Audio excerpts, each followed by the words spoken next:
어떤 분이 세계의 인구를 가지고 이런 통계를 냈습니다. 냉장고에 음식이 있어서 한 끼 밥을 걱정 없이 먹을 수 있다면 그는 세계 인구 중에서 상위 30%에 해당하는 사람이라는 거죠. 은행 통장에 잔고가 있고 아플 때 병원 갈 수 있으면 그는 세계 인구 중에서 상위 8%에 해당하는 부자라는 겁니다. 거기다가 가족이 있고 하루 세 끼 밥을 먹을 수 있고 그리고 글을 읽을 수 있고 쓸 수 있다면 그는 세계 인구 상위 4%에 해당하는 부자라는 거예요. 여러분은 우리나라 말고 전 세계 인구를 놓고서 볼 때에 몇 퍼센트에 해당할 것 같습니까? 여기 계신 분들 제가 보니까 대부분 다 4%에 해당할 것 같아요. 여러분들 뭐 통장에 돈이 얼마인지 모르겠는데 아플 때 병원 갈 수 있고 가족이 있고 그리고 하루 세 끼 밥 먹을 수 있고 그리고 글을 읽고 쓸 수 있으니 여러분은 4%에 해당하는 부자라는 거예요. 이는 세계 96%의 사람들은 아플 때 병원 못 가고 가족이 없고 하루 세 끼 밥 먹지 못하고 글을 읽지도 쓰지도 못한다는 거예요. 여러분은 내가 가족이 있다는 것, 하루 세 끼 밥을 먹을 수 있다는 것, 다이어트 하는 거 말고요. 다이어트해서 안 먹는 거 말고 하루 세 끼 밥 먹을 수 있고 그리고 내 글을 읽고 쓸 수 있다는 것이 이게 굉장한 특권이라고 생각하는 분 계십니까? 아무도 없을 거예요. 이건 누구나 다 누릴 수 있는 거라고 생각해요. 그런데 정작 세계에는 우리가 생각하기에 당연한 것, 누구나 누릴 수 있는 것이라고 생각하는 것들을 못하는 이들이 96%나 된다는 거예요. 우리는 지금 말씀드린 것들이 이게 소수의 사람들만 누릴 아주 특별한 특권이고 은혜라는 것을 모르고 있어요. 그건 우리가 우리 안에서만 생각하기 때문이죠. 우리나라 안에서 다른 사람과 비교하기 때문에 우리가 지금 누리고 있는 것이 얼마나 이게 크고 귀하고 좋은 것인 줄 모른다는 거죠. 그러니까 중요한 것은 가족이 없고 하루 세 끼 밥을 먹지 못하고 그리고 글을 읽지도 쓰지도 못하는 사람들이 여러분과 다른 짐승이 아니라 여러분과 똑같은 사람이라는 거예요. 가족이 없고 글을 읽지도 쓰지도 못하고 하루 세 끼 밥 먹지 못하는 사람들은 지금보다 오래전 사람인 옛날 조선시대 고려시대 사람이 아니라 지금 2025년 우리와 똑같은 동시대를 사는 사람들이라는 거예요. 단지 뭐가 달라요? 태어난 나라가 다른 거예요. 그들도 우리가 똑같은 하나님의 형상대로 지음받은 사람들입니다. 그런데 그들은 우리가 당연하게 여기는 것들을 누리지 못하고 있는 거예요. 여러분, 우리가 대한민국이라는 이 울타리만 벗어나면 지금까지 당연하다고 여겼던 것들이 결코 당연한 것이 아니라는 것을 우리는 눈으로 보게 돼요. 제가 지난달에도 미얀마 갔다 왔지만 가봤을 때 거기 있는 사람들 우리 70년대만도 못하게 살더라고요. 그때보다 더 가난하게 살아요. 우리는 지금 그들에 비하면 너무 풍성하게 좋은 거 누리고 사는데 우리는 그것을 감사하지 못하고 오히려 불평하고 원망해요. 이것은 부족해서가 아니고 모자라서가 아니라 뭐예요? 부정적인 마음 때문이죠. 불평과 원망의 마음 때문에 우리는 이 좋은 것을 깨닫지 못하고 감사하지 못하는 거예요. 제가 전에 왜 다윗이 하나님의 풍성한 은혜를 받았는지를 자주 말씀드렸어요. 왜 다윗이 하나님의 풍성한 은혜와 복을 받았을까요? 다윗은 하나님의 복을 받을 만한 삶을 살았어요. 오늘 본문 말씀도 다윗의 그런 복 받을 만한 그런 삶을 잘 보여주고 있어요. 다윗은 하나님께 이제 성전을 짓기 위한 자재를 금은보화를 다 바치고 나서 하나님께 감사로 노래하고 찬양합니다. 그런데 다윗만 하나님께 성전 지을 이 자재를 바친 게 아니에요. 다윗의 신하들, 각 지파의 지도자들, 각 가문의 지도자들, 천부장, 백부장들, 백성들도 하나님 앞에 감사함으로 예물을 바쳤어요. 다윗은 전쟁에서 승리한 후에 얻은 전리품을 다 하나님께 바쳤어요. 왜 바쳤는가 하면 이것으로 성전 짓기 위해서입니다.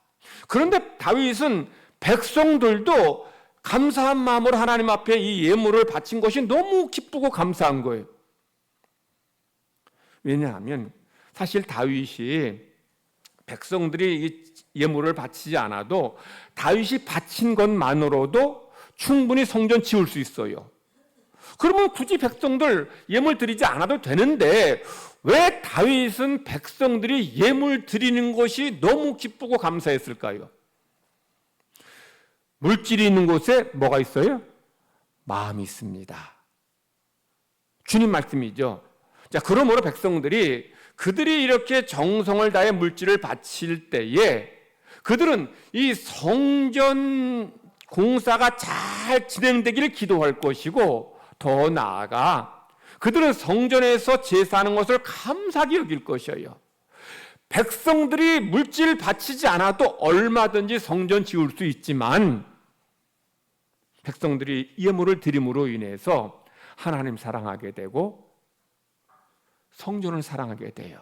그리하게 될 때에 하나님의 은혜가 이스라엘 나라 가운데, 이스라엘 백성 가운데 임하게 된다는 거예요. 그러니 다윗이 크게 기쁜 거예요. 백성들이 바치면 얼마나 바치겠어요.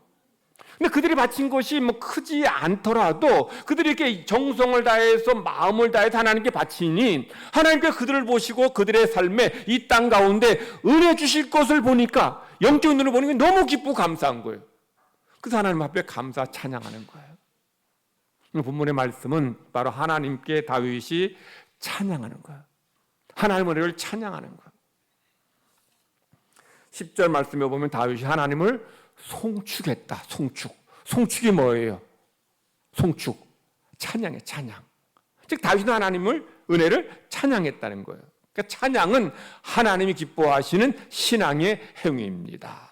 그래서 11절 말씀 이하에 보면 다윗이 하나님의 은혜를 찬양하는 말씀을 이게 쭉 이제 기록하고 있는데, 자 11절 말씀을 한번 저기 우리 저 자막에 보면 크게 나와 있는데 한번 크게 한번 읽어보세요. 11절 말씀 우리 보여주겠습니다. 11절 시작. 여호와여 위대하심과 권능과 영광과 승리와 위엄이 다 주께 속하여 싸우니 천지에 있는 것이 다 주의 것이로소이다.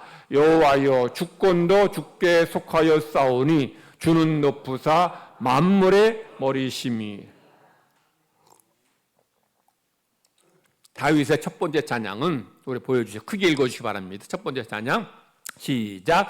하나님의 주권을 인정하고 고백. 뭘 인정해요? 하나님의 주권을 인정하고 고백하는 거예요. 즉 다윗은 하나님의 위대하심과 권능과 영광과 승리와 위엄이 다 주께 속하였습니다 라고 고백해요. 이 말은 무슨 뜻인가 하면 다윗의 생명이 하나님의 것이라는 얘기고 세상 모든 주권이 하나님께 있다라는 거예요. 그렇기 때문에 다윗은 자기가 지금까지 이룬, 계속해서 얻은 승리, 나라의 부강, 번영이 누구 덕이다? 하나님 덕이라는, 하나님이 하셨다는 거예요. 믿음의 사람들도 하나님의 은혜로 도우심으로 전쟁에 승리했으면 처음에는 하나님의 은혜입니다, 하나님 감사합니다라고 감사해요. 그런데 승리가 계속되고 계속 나라가 부강해지고 계속 나라가 평안하게 되면 나중에는 어떻게 착각하는가 하면 내가 참 괜찮은 사람 같아, 내가 훌륭해서, 내가 정치를 잘해서, 내가 용감하고 전략을 잘 세워서 전쟁에 승리하고 나라가 이렇게 평안하고 부강해지게 되었다, 착각하게 돼요. 근데 다윗은 그렇게 계속 전쟁에 승리하고 또 나라가 부강해지고 평안을 누릴 때에 내가 잘해서 이렇게 된 것이 아니다. 하나님께서 주신 것이라는 거예요. 그러니까 지금 다윗은 자기가 누리는 좋은 것이 다 하나님께서 주신 것이고, 자기가 이룬 모든 승리, 모든 부강함과 번영함 누가 하셨다? 하나님 하셨다는 거예요. 그러니 다윗이 은혜 받은 거예요. 그러니까 자기 충분히 자랑할 법도 해요. 자랑할 법도 한데 다윗은 자랑하지 않습니다. 왜? 내가 한 게 아닌 거 내가 아니까. 나는 하나님의 그냥 도구로 쓰임받은 것 뿐이지 하나님이 다 하셨는데 내가 뭘 자랑하냐. 그래서 하나님께 감사하고 찬양하는 거예요. 그러니 하나님께서 다윗에게 은혜 내려 주신 거예요. 자, 다윗의 두 번째 찬양 우리 크게 한번 읽어보시겠습니다. 시작. 모든 물질이 다 하나님의 것임을 고백. 뭐가 하나님의 것이에요? 물질이. 자, 12절 한번 같이 읽겠습니다. 시작. 부와 귀가 주께로 말미암고 또 주는 만물의 주제가 되사 손의 권세와 능력이 있사오니 모든 사람을 크게 하심과 강하게 하심이 주의 손에 있나이다. 자, 지금 다윗은 부와 귀가 누구께? 주께로부터 말미암는다. 이게 무슨 말이에요? 물질은 하나님이 주셨다는 거죠. 그 다음에 또 주님께서는 만물의 뭐가 돼요? 주제가 돼요. 주제가 뭐예요? 주제는 그 주제가 아니고 주인이란 주인. 그러니까 지금 다윗은 하나님이 모든 만물의 주인이시고 또 모든 물질의 주인이시라는 거예요. 지금 다윗이 부와 귀가 주께로 말미암다는 말은 물질이 하나님의 것이라는 고백이기도 하지만 또한 어떤 의미냐면 모든 물질은 하나님이 잠시 내게 맡겨주셨다는 거예요. 맡겨주셨으니 물질은 누구 거다? 하나님의 것이라는 거죠. 근데 어떤 사람은 어떤 성도들은 하나님이 잠시 맡겨주신 물질을 내 것인 줄 착각을 해요. 여러분의 수중에 얼마의 돈이 있을지, 여러분의 통장에 얼마의 돈이 있을지 모르지만 그 모든 물질은 하나님의 것이에요. 우리 그걸 언제 아느냐?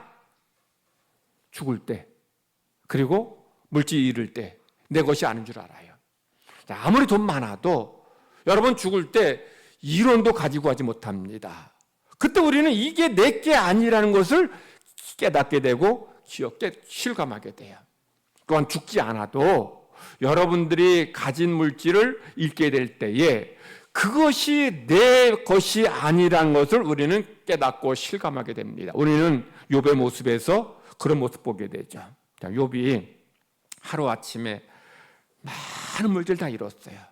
이런 다음에 이제 욥이 뭐라고 고백합니까? 오늘 우리에게 주신 구약의 말씀에 보면 욥이 주신 자도 누구? 하나님이시고 가져가신 자도 하나님이시다. 자, 욥은 자기가 물질이 굉장히 많아요. 동방의 큰 부자로 소문날 만큼 많은 물질, 뭐 소와 양과 뭐 낙타 나귀 뭐 종들까지 어마어마했어요. 그런데 그렇게 어마어마하게 많은 물질을 하루아침에 다 잃었어요. 여러분, 욥처럼 많은 물질을 하루아침에 잃는 것도 쉽지 않을 거예요. 부자는 몇 대까지 간다 그래요? 3대가 3대. 3대까지 간다 그러는데 하루에 그 많은 물질을 다 잃는 것도 쉽지 않은데 그렇게 많은 물질을 다 잃고 나니까 욥이 뒤통수 치는 그런 깨달음이 있었어요. 아, 지금까지 저게 내 것인 줄 알았는데 내 것 아니었구나. 그러니 주신 자도 하나님이 주셨구나. 그리고 하나님 것 가져가시네. 그때 깨달은 거. 근데 다윗은 욥보다 훨씬 더 부자였어요. 뭐 욥과 비교도 되지 않을 만큼 큰 부를 갖고 있었어요.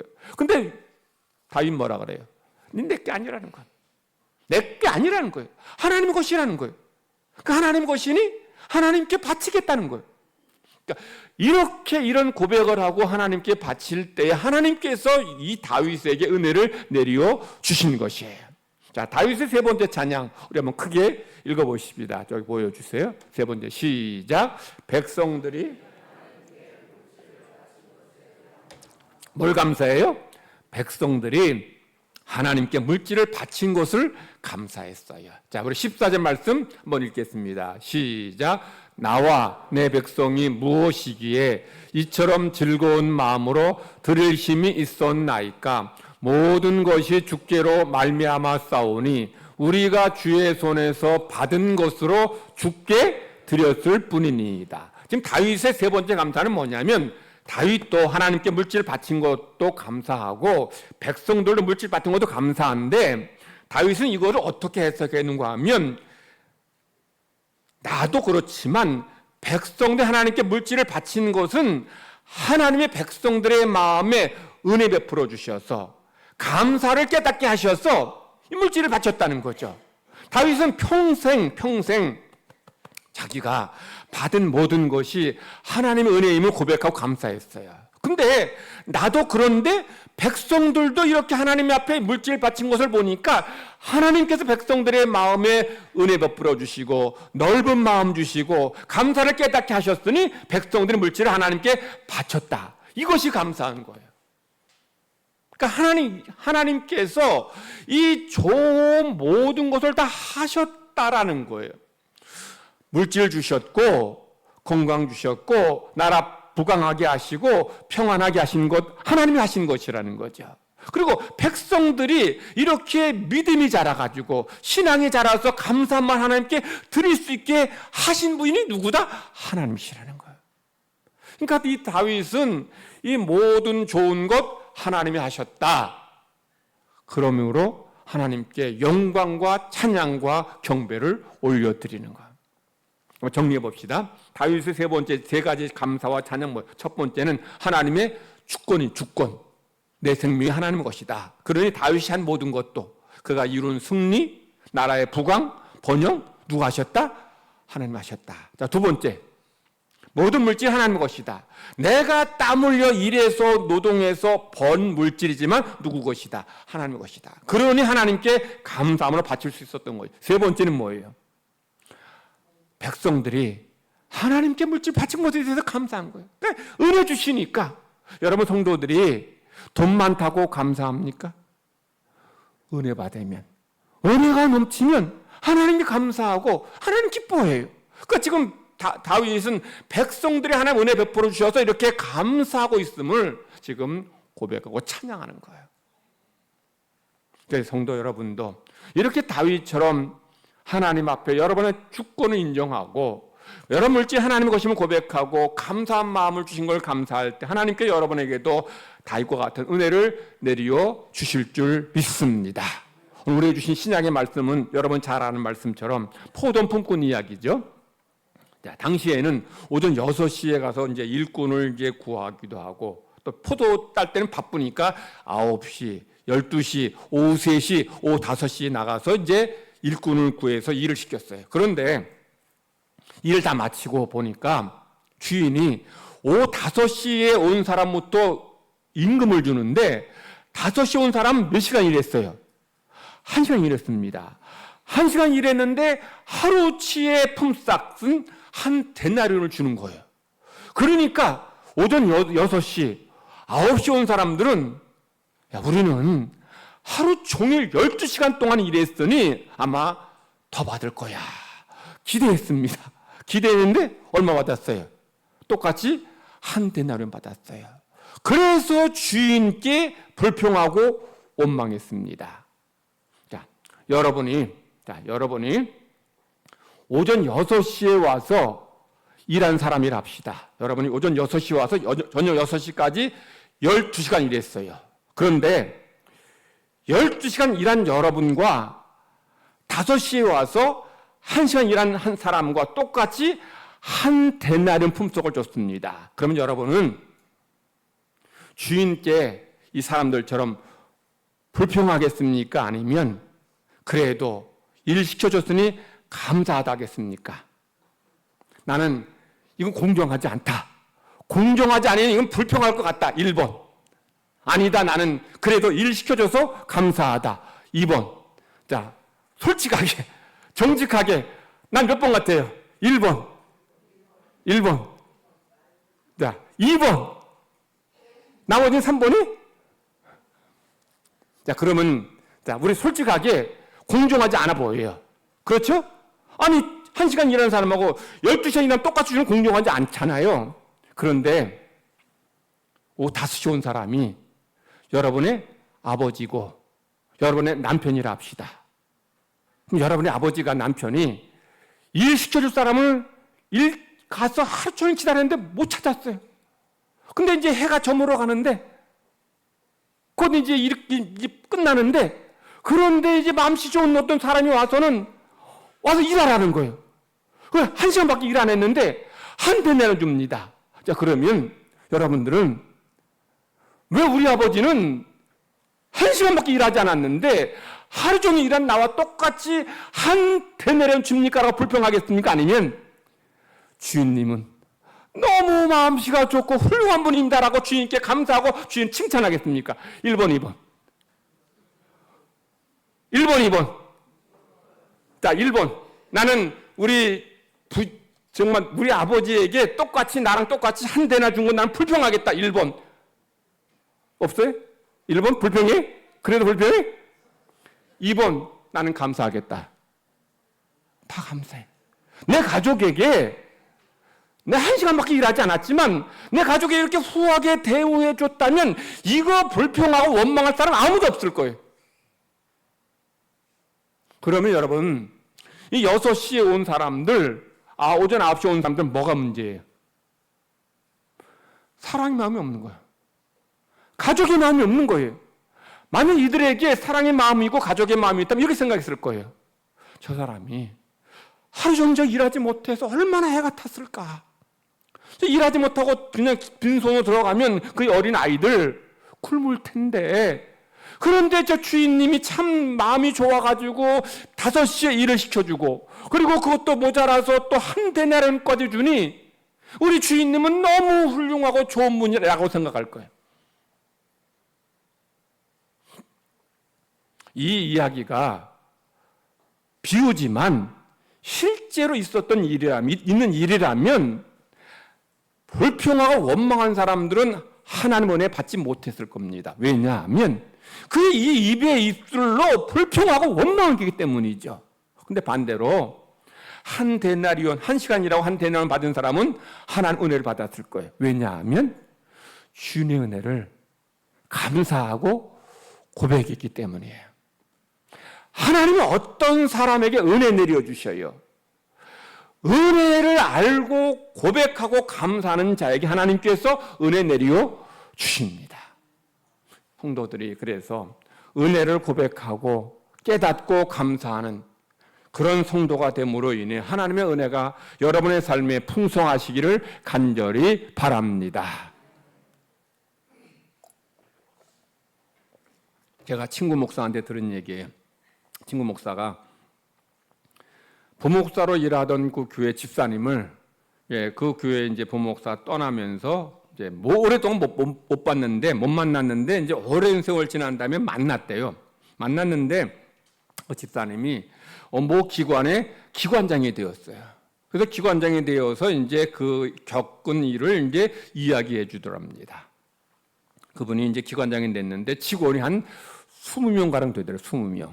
근데 20명 중에서 5명은 알아서 일을 하고, 이 집사람이 굳이 잔소리하지 않아도 될 만큼 아주 마음에 들게 일하더랍니다. 그리고 17명은 시키면 하고 안 시키면 일하지 않더랍니다. 그리고 나머지 17명은 일도 열심히 하지 않고 뺀질대는데 내가 저놈들 6개월 만에 잘라야지, 이런 마음이 들더라는 거예요. 그런데 일도 열심히 하지 않고 뺀질대는 이 직원들이 때마다, 명절 때마다 이 기관장인 집사님에게 뭘 좀 선물 사들고 오고, 또 이 집사님의 생일, 기관장인 집사님의 생일뿐만이 아니라 그의 아내의 생일도 어떻게 알았는지 이 생일 때마다 선물을 사들고 오더라는 거예요. 그러니까 나중에는 이 집사님이 뺀질대고 열심히 일하지 않는 직원들을 자른 게 아니라 그들에게 내가 뭐 도와줄 일 없어? 이러더랍니다. 물론 이것이 건강한 기업 문화는 아닐 거예요. 그러나 사람의 마음이 사무적으로만 움직이는 거죠. 하나님 마음도 마찬가지예요. 때마다 하나님의 은혜를 고백하고 감사하고 찬양하는 사람하고 입만 열면 불평하고 원망하는 사람에게 하나님이 똑같이 은혜 내려주시겠다는 거죠. 다윗은 입만 열면 하나님 은혜입니다. 하나님 감사합니다. 하나님 고맙습니다. 하나님 찬양합니다. 이랬어요. 그러니 하나님께서 다윗에게 은혜 내려 주신 거예요. 내가 누리는 모든 것 하나님이 주셨습니다. 이 나라 평안한 거, 부강해진 거, 전쟁의 승리요 하나님 하셨습니다. 내가 고백하는 거예요. 그래 하나님께서 그에게 은혜 내려 주시지 않을 수 없는 거죠.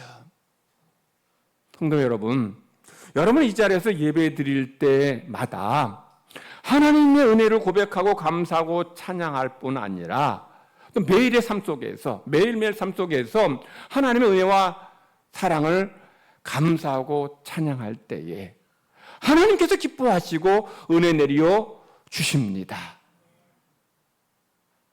그래서 여러분 예배 때에 예배 자리에 올 때마다 하나님 여기까지 오늘 예배드리러 오게 되면 감사하고 이렇게 하나님을 찬양함이 감사하고 지난 한 주 동안 지켜주시니 감사하고 하나님 앞에 감사하면 예배드리셔요. 그리고 매일 하루하루 살아갈 때마다 여러분 입술에서 항상 뭐가 나요? 감사. 이래도 감사, 저래도 감사. 감사하셔요. 저희 가정에서 예배드리면 이제 찬송하고 찬송 한 장 부르고 성경 3장 읽고 이제 돌아가면서 기도해. 제가 기도하고 그다음에 아내 기도하고 아이들 있으면 아이들도 이제 교도로 이제 기도하는데 기도할 때마다 먼저 하나님의 은혜 감사해. 하나님 구원해 주심을 감사합니다. 오늘 하루 아무 어려움 없이 하루 지내게 됨을 감사합니다. 건강 주시니 감사합니다. 좋은 집에서 살게 하시니 감사하고 일용할 양식 주시니 감사하고 또 이렇게 평안하고 행복한 삶 살게 하시니 감사합니다. 좋은 나라에서 하나님 살게 해주시니 감사합니다. 그러니까 매일 예배 드릴 때마다 하나님께서 이 좋은 것 누리게 해주심을 감사하다고 예배하고 찬양해요. 우리가 언제인들 하나님의 은혜 없이 살아갈 수 있겠습니까? 여러분 하나님 은혜 베풀어 주시지 않고 은혜 없이 살아갈 사람 있어요? 여러분 오늘 이 자리에 나와 예배 드리는 것 이렇게 앉아 하나님 앞에 찬양하는 것 하나님께서 은혜 베풀어 주셔서 우리가 예배 드릴 수 있는 거예요. 하루하루 사랑하는 은혜입니다. 그러니 그것을 고백하고 감사할 때에 한 해 동안 여러분의 삶에도 하나님의 은혜가 넘쳐나고 풍성해질 줄 믿습니다. 여러분들이 이 나라에서는 뭐 혹시 좀 가난하다고 느낄지 몰라요. 그러나 전세 인구를 쭉 일렬로 세워놓고 볼 때 여러분은 적어도 한 4% 안에 드는 사람이에요. 병원 갈 수 있죠. 하루 세 끼 먹죠. 가족이 있죠. 글 읽고 쓸 수 있죠. 뭐 통장에 돈도 더 있으면 뭐 4%는 부자입니다. 그것만이라도 감사할 때에 여러분의 삶에 하나님의 은혜가 넘쳐나게 될 줄 믿습니다. 작년 우리 백상예술대상 시상식 보신 분 계신가 모르겠는데 거기 시상식에서 김희자 권사님이 그 수상 소감을 아주 짧게 했는데 아주 감동이 되었어요. 그래서 김혜자 권사님이 하나님 은혜 내려주시지 않나 그런 마음이 들어요. 한번 우리 김혜자 권사님의 수상 소감을 한번 김혜자 권사님 본인이 고백했던 것처럼 내 삶에도 힘든 일이 있었다는 거죠. 힘든 일이 없었겠어요. 그러나 그래도 감사하다. 하나님 은혜임을 고백하라고 영광 돌릴 때에 하나님께서 그의 삶에 은혜 내려주셨던 것처럼 다윗의 삶에 이런 은혜 내려주셨습니다. 여러분도 우리 제가 풍성한 삶을 사는 방법을 지금 4주에 걸쳐 말씀드렸는데 첫 번째는 하나님의 일하시도록 하나님 역사하시도록 하라. 두 번째 하나님이 받으실 만한 하나님 기뻐 받으실 만한 예배 드려라. 그리고 지난주에 말씀 지난주에 말씀 하나님께 순종해라. 그리고 하나님께 감사할 때에 여러분의 삶에 하나님의 은혜가 풍성할 줄 믿습니다. 하나님 감사합니다. 우리를 구원하시고 하나님의 자녀 삼아주시니 감사드립니다. 우리 삶에 힘들고 어려운 일 왜 없었겠습니까? 슬픈 일, 또 질병으로 고통당한 일, 삶의 고난 있지만 그럼에도 불구하고 하나님의 은혜를 고백하고 감사할 때에 하나님의 은혜가 우리의 삶의 자리에 넘쳐나게 하여 주시옵소서. 넘쳐나게 주실 줄 믿습니다. 우리가 모든 상황 속에서 하나님의 은혜를 찬양하고 감사하고 고백할 때에 입술의 열매를 삶의 자리에서 맛보게 하여 주시옵소서. 그래서 2025년 아니 평생의 삶에 주의 은혜가 넘쳐나는 우리 모든 성도의 삶이 되게 하여 주심을 감사드리며 예수님의 이름으로 기도드리옵나이다. 아멘.